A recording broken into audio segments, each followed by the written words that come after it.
Pemirsa, operasi pemisahan bayi kembar siam asal Kabupaten Subang, Hasan dan Hussein berusia 13 bulan di Rumah Sakit Hasan Sadikin, Bandung berakhir duka. Salah satu bayi bernama Hasan meninggal dunia sehari setelah operasi.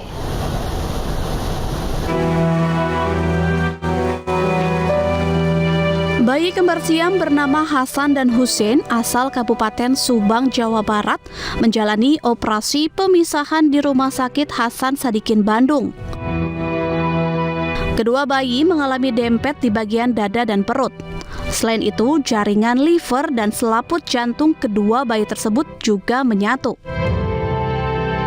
Operasi pemisahan kedua bayi tersebut memakan waktu 7 jam dengan melibatkan tim dokter RSHS dari sejumlah disiplin ilmu kesehatan. Namun, 1 hari setelah operasi, salah satu bayi bernama Hasan meninggal dunia. Menurut tim dokter, bayi Hasan tidak mampu beradaptasi dengan situasi baru setelah tubuhnya dipisahkan. Untuk bayi kedua itu masih punya tugas, masih punya PR untuk berupaya dan berikhtiar agar bayi Hussein bisa melewati masa kritisnya.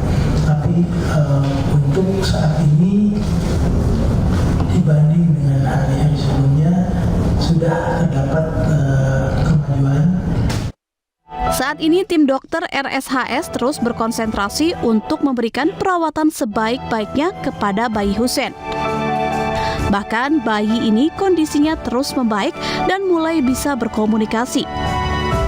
Dari Bandung, Jawa Barat, Billy Maulana Fikran, iNews melaporkan.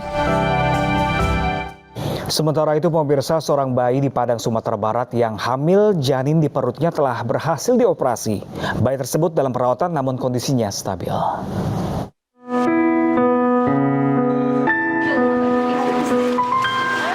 Rumah Sakit Muhammad Jamil Padang menurunkan 5 tim dokter dalam menangani operasi bayi berusia 5 bulan yang sempat viral bahwa bayi ini mengandung janin di perutnya. Operasi berlangsung lancar selama 2,5 jam. Tim dokter berhasil menemukan gumpalan tumor atau disebut teratoma yang berbentuk janin seberat 2 kg. Hingga kini kondisi bayi stabil dan dalam pengawasan dokter di ruangan pasca bedah. Tumor yang telah berhasil diangkat akan dilakukan pemeriksaan lebih lanjut di labor patologi anatomi untuk mengetahui isinya. Kendala sepertinya tidak ada ditemukan. Kendaraan juga tidak terlalu banyak. Jaringan tumornya tidak terlalu lengket sehingga pembebasannya tidak membutuhkan waktu terlalu lama. Sebelumnya sempat heboh bahwa di Kampung Limau Sundai Kapas, wilayah pesisir selatan Sumbar, ada bayi laki-laki diduga mengandung. Setelah diperiksa di puskesmas tempat, selanjutnya dirujuk ke RSUPM Jamil Padang. Dari Padang, Sumatera Barat, Budi Sunandar, iNews melaporkan.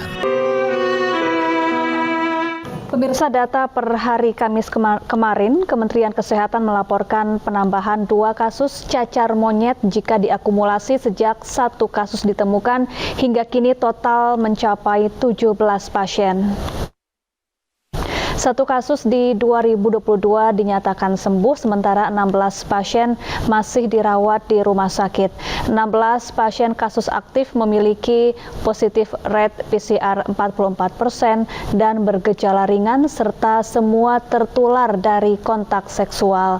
Pemerintah mengimbau untuk kelompok rentan yang berisiko terpapar Mpox, yakni LSL atau hubungan pria sesama jenis dan memiliki riwayat berhubungan dalam 2 pekan terakhir untuk melakukan tes sedini mungkin dan juga mengikuti program vaksinasi yang telah tersedia di sejumlah puskesmas.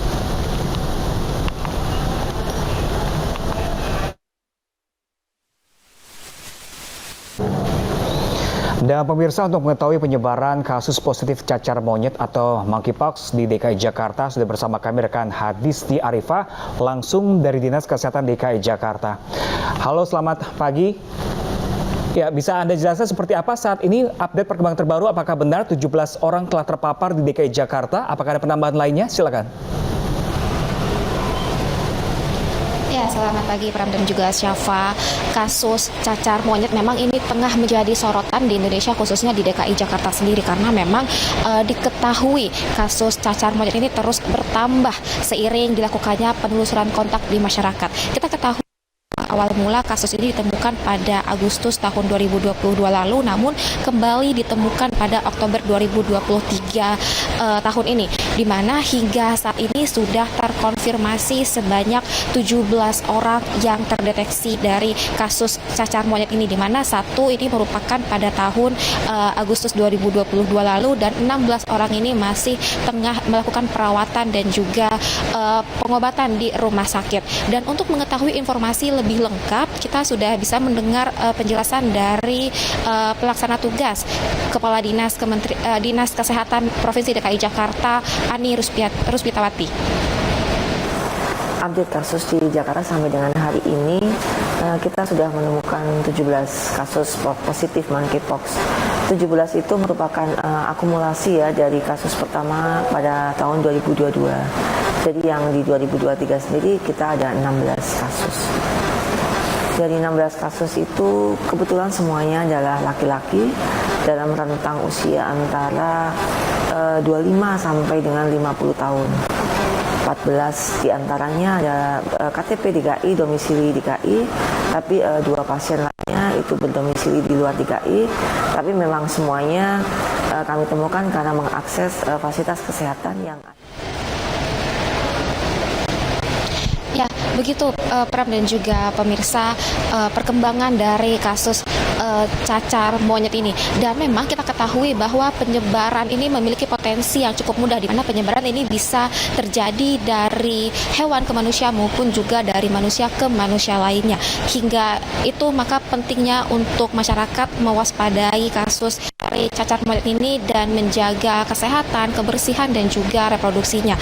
Dan jika memang dirasa memiliki gejala dari cacar monyet ini, diharapkan kepada masyarakat untuk segera mengantisipasi dengan melakukan deteksi dini terhadap penyebaran cacar monyet dan kemudian melakukan pengobatan dengan mengunjungi Rumah Sakit Umum Daerah RSUD di DKI Jakarta dan Rumah Sakit Penyakit Infeksi Prof. Dr. Sulisanti Saroso. Begitu laporan kami langsung dari Dinas Kesehatan. Ya, terima kasih Hadisti Arifah langsung dari Kantor Dinas Kesehatan Provinsi DKI Jakarta, dan selamat bertugas kembali.